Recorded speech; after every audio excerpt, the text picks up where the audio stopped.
Saudi গিয়ে প্রতারিত হয়ে বহু প্রবাসীর কষ্টের জীবন। আকামা না থাকা কেউ কেউ থাকেন মসজিদে, মার্কেটে। অবৈধ পথে যাওয়ার পরামর্শ মন্ত্রণালয়ের। কর্মসংস্থানগুলা যে পরিমাণ, ওই পরিমাণের চেয়ে তার চেয়ে বেশি আমরা চলে আসতেছি দেশ থেকে না বুঝি। ঘুষ দিয়ে টাকা দিয়ে আর কাজ ঢুকতে হয়, তারপরও কাজ দেয় না, টাকা নিয়ে খায় ফেলা। আমরা দেখছি দিন দিন ওদের উপরে বিভিন্ন রকমের হয়রানির মাত্রা বাড়ছে।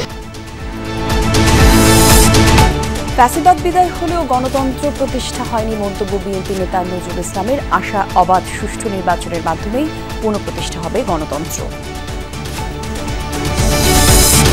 চিন্ময় দাসের জামিন শুনানি এগিয়ে আনতে ঢাকা থেকে চট্টগ্রাম যাওয়া আইনজীবী দলের আবেদন, আজই হতে পারে শুনানি। সাবেক এমপি কামালের দাপটে কক্সবাজারে ইউপি চেয়ারম্যান শাহ আলমের দখলবাজির সাম্রাজ্য। ৫ আগস্টের পর আত্মগোপনে গেলেও এখনো সক্রিয়তার বাহিনী।